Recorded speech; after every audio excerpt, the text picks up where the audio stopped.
నీ సెలవులేనిది ఏ కీడు రాదు, నీ ఆజ్ఞ లేనిది ఏ మేలు జరుగదు. మేలు కీడును జరిగింప శక్తి కలిగి కీడును మేలుగా మార్చువాడవు. మేలు కీడును జరిగింప శక్తి కలిగి కీడును మేలుగా మార్చువాడవు. నిన్న నేడు రేపు ఏకరీతిగా ఉన్నవాడవు. యుగ యుగములలో నీవే అద్వితీయ దేవుడవు. నిన్న నేడు రేపు ఏకరీతిగా ఉన్నవాడవు.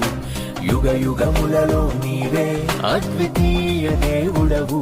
యేసయ్యా యేసయ్యా యేసయ్యా